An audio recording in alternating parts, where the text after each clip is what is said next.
नमस्कार दोस्तों, जैसा कि मैंने पावरफुल ETF 22 के बारे में डिस्कस किया था अगले वीडियो में, और आज भी मैं पावरफुल ETF 22 के बारे में डिस्कस करने जा रहा हूं।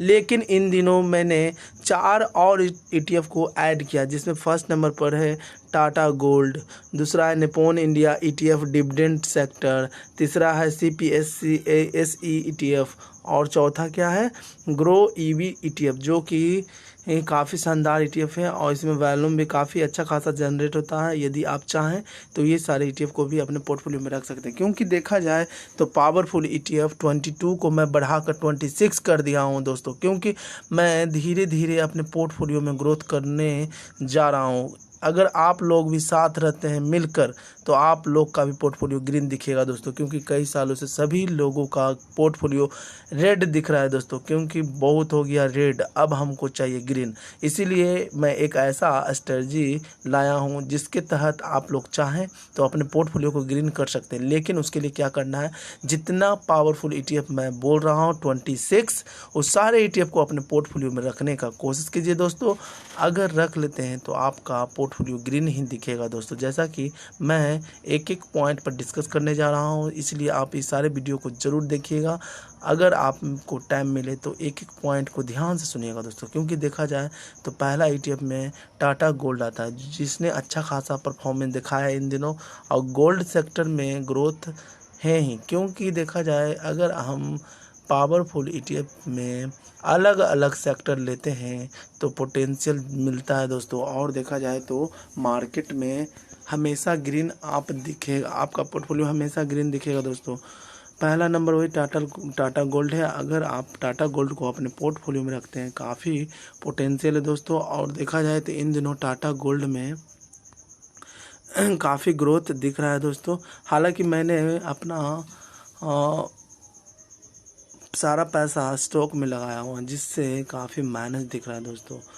और साथ ही साथ देखा जाए तो काफ़ी लोगों का भी पैसा माइनस में दिख रहा है। लेकिन जब से मैं ETF गोल्ड में घुसा हूँ, लगभग मेरा पैसा ग्रीन सिग्नल दिखा रहा है दोस्तों। फिलहाल इधर टाटा गोल्ड का सेक्टर काफ़ी नीचे आ गया, लेकिन परफॉर्मेंस एक साल का अगर देखते हैं टाटा गोल्ड का, तो लगभग 30% का अपने इन्वेस्टर को पैसा बना कर दी है, और अच्छा खासा ग्रोथ दिखने को मिलता है दोस्तों। क्योंकि गोल्ड सेक्टर ही एक ऐसा सेक्टर है जहां से आपका पैसा कई गुना बन सकता है।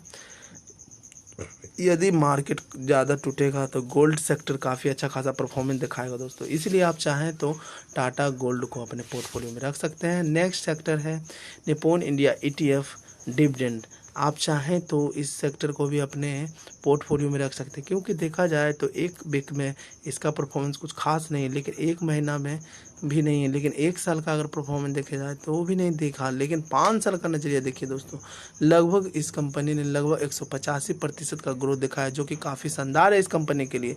ये डिविडेंड के लिए काफ़ी मशहूर, बहुत अच्छा खासा कंपनी है। आप चाहें तो ये सारे स्टॉक को, ये सारे ETF को अपने पोर्टफोलियो में रख सकते हैं। और नेक्स्ट सेक्टर है CPSE ETF, जो कि एक वीक में भी नहीं परफॉर्मेंस दिखागा, एक महीना भी नहीं, लेकिन एक साल में भी नहीं देखा।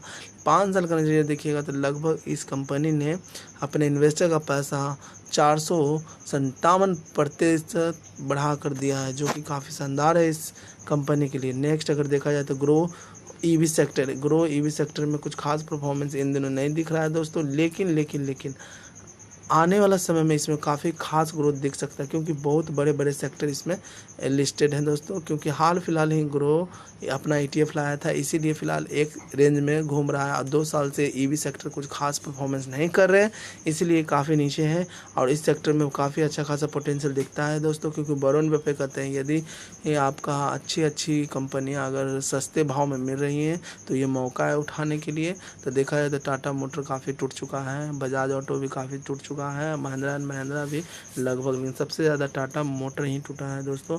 UNM इंडा है, रिलायंस इंडस्ट्री इसमें इंक्लूड है, संवर्धना मदरसन स्वामी है, CG पावर इंडस्ट्री है, टाटा एलेक्सी हो गया, फिर सन और किया इंडस्ट्री, ये सारे स्टॉक EV सेक्टर में कामकाज कर रही है। इसीलिए आप चाहें तो ले सकते हैं। एक प्लस पॉइंट किया है कि आपका पैसा कभी भी नहीं जीरो होगा।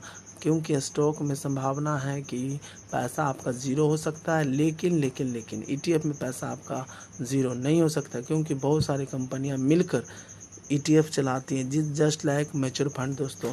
इसीलिए मैं कहता हूं आप चाहें तो ये सारे ईटीएफ को अपने पोर्टफोलियो में रखिए दोस्तों। काफ़ी शानदार ईटीएफ मैं ये सारे बता रहा हूं दोस्तों। ज़्यादा नहीं, धीरे धीरे कर एक एक क्वांटिटी कर उठाइए दोस्तों। अगर समय मिलेगा तो आपका पैसा कई गुना दिखेगा दोस्तों। और साथ ही साथ देखा जाए, आप छोटा सा कोई भी पौधा लगाते हैं तो उसमें समय देना पड़ता है, तो एक समय बाद वो वृक्ष बनता है। जब वृक्ष बनता है तो आप उसमें से फल तोड़ के खाते हैं। तो उसी प्रकार से ईटीएफ है दोस्तों। आप चाहें तो कम से कम 26 ईटीएफ को अपने पोर्टफोलियो में रखिए, ऐड कीजिए, पहले वॉच लिस्ट में ऐड कीजिए। अगर अच्छा लगे परफॉर्मेंस तो एक एक कर डेली एक को उठाते जाइए दोस्तों। अगर अच्छा खासा परफॉर्मेंस आपको दिख रहा है तो दो से 3 महीना आप ईटीएफ इंक्लूड कीजिए अच्छा खासा, और तीसरा महीना जिसमें प्रॉफिट 500, 600, 700 जो दिखे उससे आप प्रॉफिट बुक करते हुए आगे बढ़िए दोस्तों। क्योंकि देखा जाए तो ईटीएफ में पोटेंशियल हमको दिख रहा है, आप लोग को भी दिखेगा ज़रूर। एक बार ट्राई करके देखिए दोस्तों, आपका जीवन बदल जाएगा। और साथ ही साथ मैं यही कहूँगा दोस्तों, इसमें फाइनेंशियल एडवाइज़र की सलाह मत लीजिएगा, इसमें आप अपना डिसीजन खुद लीजिएगा दोस्तों। क्योंकि मैंने अपना डिसीजन खुद लिया है और आप लोग भी लीजिए। अगर ये वीडियो अच्छा लगे तो लाइक कीजिए, सब्सक्राइब कीजिए। थैंक यू फॉर वॉचिंग दोस्तों।